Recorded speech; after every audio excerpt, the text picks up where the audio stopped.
प्रशासनाने त्यांना आश्वासित केलं होतं की या तपासासंदर्भातली सगळी माहिती त्यांना भेटणार।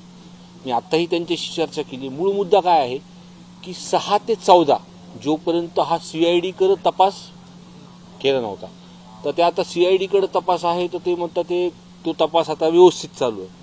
पण ते 6 ते 14 मधला ज्या प्रशासनाने ज्या पोलीस अधिकाऱ्यांनी तपास केला, जे मूळपासून मी सांगतोय की त्यावेळेसचे SP या भागातले DYSP आणि पोलीस प्रशासनातले जे काही त्या पोलीस स्टेशन मधले प्रशासन होतं त्यांचे CDR तपासले, ह्या सगळ्या गोष्टी बाहेर येतील। पण ह्यांनी जेव्हा SP साहेबांसोबत चर्चा केली तर त्यांना असं लक्षात आलं की 6 ते 14 पासून या वेळेच्या ह्याच्यामधला तपासाचं त्यांना काही लक्षात येत नाही। मग त्या कालावधीमध्ये किंवा आत्ता सुद्धा जे लोक ह्या आरोपींना जे मदत करत होते आणि जे रेकॉर्डवरती आले, म्हणजे ज्यांनी पैसे ट्रान्झॅक्शन ज्यांनी केलं, तो डॉक्टर वायबसे म्हणून आहेत, ज्याच्या गाडीमध्ये एक VIP ट्रीटमेंट सारखं त्यांना सोडत आलं, तो शिवलिंग मोराळे आहे। अजून एक व्यक्ती जेव्हा ह्यांचे कुटुंबाला पोलीस स्टेशनच्या तिथे ज्यांनी दम दिलं, आरोपीचे फोटो दाखवतो म्हणून हे वारंवार सांगतात, काय नाव बालाजी तांदळे म्हणून, हे आतापर्यंत या गुन्ह्यामध्ये का घेतलं नाही हा प्रश्न त्यांचा आहे। आणि हे खऱ्या अर्थाने बरोबर आहे, जे की त्यांचं कुटुंब स्वतः सांगते किंवा ते रेकॉर्डवरती कुठंतरी आले, एक तर मीडियावरती सोडताना आलाय, व तुला कुठं सापडला काय नाही, तुला कुणी फोन केला, तुला कुणी सोडायला सांगितलं, हे सगळे आजाद फिरतात आणि परत व्हिडिओ कडून सांगतात की मी मला जाताना गाडीत भेटले होते म्हणून। हा मूळ आहे ह्याचा। काय मी पहिल्या दिवशीपासून हा विषय जे मानतोय ना, या तपास CID कडे गेल्यापासून आता व्यवस्थित सरकारने गेलं तर तो चालू आहे, पण कुठं ना कुठं या यंत्रणेला तपासापासून किंवा हे जे काही लोक आहेत जे वाल्मिक कराडच्या सोबत आहेत आणि हा गुन्हा झाल्याच्या नंतर जे काही मदत त्यांना त्या अटक होईपर्यंत इकडं तिकडं फिरवत होते, ही जे लोक हे जे काही रेकॉर्डवरती आले, ह्यांना कुठेतरी मदत होती असं मला वाटतं। आणि या मदत करण्यामध्ये त्यांचे निकटवर्ती जे आहेत, धनंजय मुंडे साहेब यांनी स्वतःच सांगितलं होतं, सगळा महाराष्ट्र त्यांना म्हणतोय की नैतिकता दाखवून त्यांनी राजीनामा दिला पाहिजे, तेव्हा मग प्रशासनाला पूर्ण मोकळा श्वास भेटेल। आणि हे जे काही ज्यांनी या आरोपींना मदत केलेली आहे त्यांना अटक म्हणजे गुन्हा दाखल करून त्यांना अटक केली पाहिजे।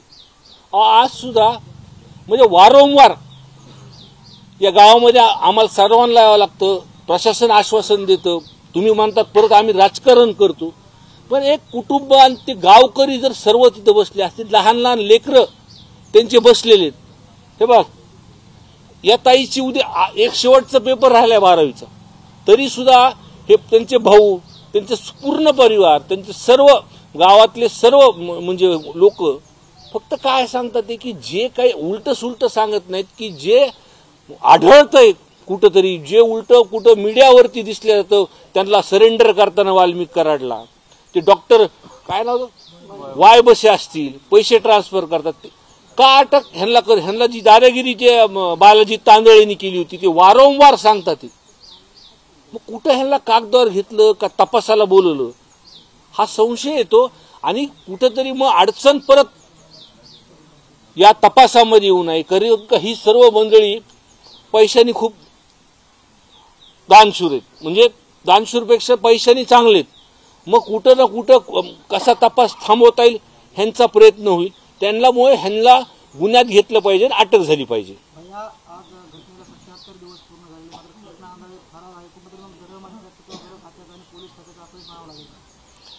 हे बघा, पोलिसांना तपायचं असेल, जर तो माणूस जिवंत असला तर 24 तासामध्ये तो सापडेल। माझं मत तसं, काही प्रकरण आधीचे जर बघितले तर जो माणूस नसेलच तो काय सापडणार, हा मूळ विषय ह्याच्यातला। म्हणून ह्या सर्व तपासामध्ये अजून काही खालीवर होऊ नये, जे काही मोबाईल सापडले नाहीत की अनेक अजून काही विषय असतील, आता ह्या सगळे तिन्ही जणांचं बोललो हे सगळं बघितलंय लोकांनी, त्याच्यामुळे त्यांना गुन्ह्यात घेतलं पाहिजे, अटक झाली पाहिजे। तुम्हाला असं म्हणायचं आहे का जो आरोपी फरार आहे तो त्याचा काही घातपात झाला आणि त्याचा मृत्यू झालाय किंवा त्याचा मृत्यू करण्याचा आला असं काही म्हणायचं का? मी तुम्हाला आत्ताच बोलताना सांगितलं, जो माणूस जिवंत आहे तो पोलिसांनी ठरवलं तर 24 तासात सापडू शकतो. म्हणजे काहीतरी त्याच्या जीवाला झाला असणार. काल राजेश्वर चव्हाणांनी असं एक वक्तव्य केलं आहे की आमच्या नेत्यावर जर आरोप कराल तर आम्ही जसं तसं उत्तर देऊ. हे बघा, आम्ही ह्याच्यामध्ये सुरुवातीपासून राजकारण करत नाही.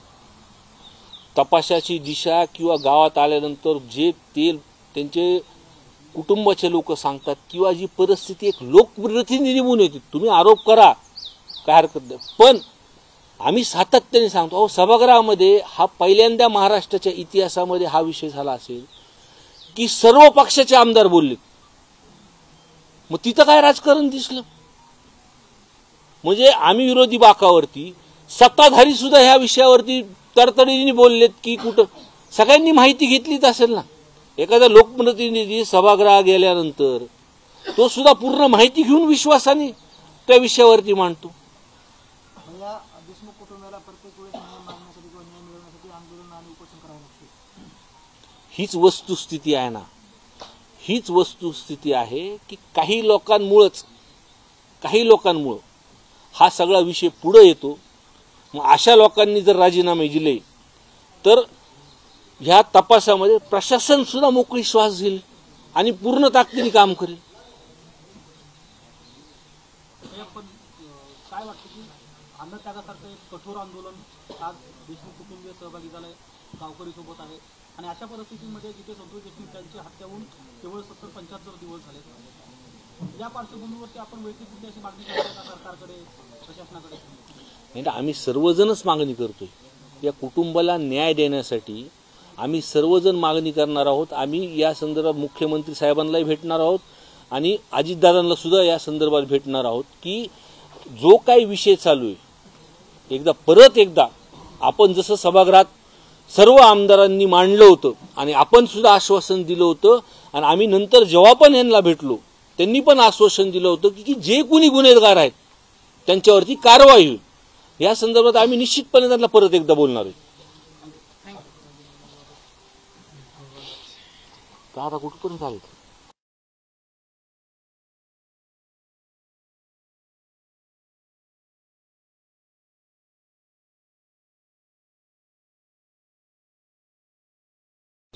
त्याच पद्धतीने जेलमध्ये सुद्धा VIP ट्रीटमेंट दिली जाते असा आरोप आहे. नेमकं त्याकडे कसं बघताय? नाही, त्यांची माहिती काही ना काही त्यांच्याकडे असणारच. ते ज्या परिस्थितीला आम्हाला जे कानावर येतो आम्ही तुम्हाला बोलतो, पण त्या कुटुंबावरती अन्याय झालाय आणि अन्याय झाल्यामध्ये काही प्रशासनातल्या लोकांना त्यांनाही आम्ही चर्चा केल्यानंतर ही गोष्ट झाली, ही चुकीची झाली. मग कुठंतरी त्यांना कळतंय आणि सत्य ते मांडतात. जेलमध्ये VIP ट्रीटमेंट दिली जाते असं तुम्हाला वाटतं का? आणि नेमकं ते जर असेल तर कशा पद्धतीने धक्का द्यायचा? अहो, सरेंडर करता वेळेस पहिल्यांदा आपण बघितलं एक चांगल्या गाडीमध्ये येतो, तो सरेंडर होतो वाल्मिक कराड. सरेंडर झाल्यानंतर आपण कधी अटक झाल्यानंतर आपले गळ्यातले दोरे, हातातले दोरे सगळे काढून आपण बघतो. हे तर मीडियाने बघितले आणि दाखवले. बरोबर आहे की नाही? मग होऊ शकतो की नाही? ही कुठंतरी VIP ट्रीटमेंट चालूच आहे ना. मग गृह विभाग याकडं म्हणजे यांच्यावर मेहरबान आहे यातून असं दिसतंय आणि वारंवार तुम्ही देखील तक्रार करून याकडे दुर्लक्ष केलं जातं. हे बघा, मूळ परिस्थिती काय आहे, जे 6 ते 14 तारखेमध्ये जेव्हाचं प्रशासन तेव्हा होतं, त्यांनी तिथं काही चुक्या केल्या आहेत आणि गृह विभाग वरती माहिती घेत असताना खालून त्यांना माहिती जाती का, हा मूळ भाग आहे. मग जेव्हा वस्तुस्थिती मीडियामार्फत किंवा आपल्या सर्वांमार्फत जेव्हा हे सर्वजण बसतात किंवा बोलतात त्याच्यामध्ये दखल घेतल्या जाते. ही वस्तुस्थिती. अजितदादा जे पालकमंत्री झाल्यानंतर तपास यंत्रणेमध्ये काही फरक पडला, सकारात्मक पडला का नकारात्मक? हे बघा, त्यांनी कुटुंबांनी किंवा आम्ही सुद्धा हे म्हणतो की CID कडे प्रकरण गेल्यानंतर जेव्हा सभागृहामध्ये सर्वांनी म्हणल्यानंतर की तपास चालू आहे, पण 6 ते 14 मधला जो तपास आहे या संदर्भातला रेकॉर्ड तिथं नाही असं त्यांना प्रशासनाने उत्तर दिले. आणि उत्तर देत असताना जे काही लोक समोर येतात, 3 लोक, ते डॉक्टर काय नाव त्यांचं, वायबसे, आणि ते पैसे देताना ट्रान्सफर करताना दिसतात. ते ज्यांनी गाडीमध्ये सोडलं तो शिवलिंग मोराळे, तिसरा ज्यांनी यांच्या कुटुंबाला पोलीस स्टेशनच्या त्या बाजूला आतमध्ये कुठं दम दिलाय बालाजी तांदळे, यांना का गुन्ह्यात घेत नाही, त्याला अटक करत नाही, हा विषय आहे. तुम्ही मध्ये जुन्नरला अजितदादांची भेट घेतली त्यावेळेस हे विषय त्यांच्या कानावर घातले होते का? मी जेव्हा पण दादांना भेटलो हा विषय त्यांच्या कानावर, आणि त्यांनी प्रामाणिकपणे सांगितलं की ही चुकीची गोष्ट झालेली आहे आणि जे कुणी गुन्हेगार ह्याच्यात असतील, जे कुणी, त्याच्यावरती कारवाई होणार. पण तुम्ही सांगून देखील काहीच होत नाही. नाही, काही तपासामध्ये काही गोष्टी पुढे येतात. आता आम्ही विरोधी वाकावर म्हणल्यावर विरोधीच बोललं पाहिजे, पण कुठं पहिल्यापासून सुद्धा सांगतोय की एकदा सभागृहामध्ये या सरकारने दखल घेतल्यानंतर काही बदल दिसतात त्याच्यात. पण जे काही चुकी आधी झालेल्या आहेत किंवा जे काही तपासामध्ये आम्हाला निदर्शन येतं, त्यांच्या कुटुंबाला येतं, ती वस्तुस्थिती तर मांडली पाहिजे. 2 तारखेपासून दुसरं अधिवेशन सुरू व्हायला लागलं. मागच्या अधिवेशनामध्ये तुम्ही हा सगळा मुद्दा उचलला होता, त्यामुळे वाचा फुटली होती. आता दुसरं अधिवेशन यायला लागले तरी ह्या प्रकरणात पूर्ण न्याय मिळालेला नाही. म्हणजे ह्याही अधिवेशनामध्ये हे सगळे पडसाद उमटले.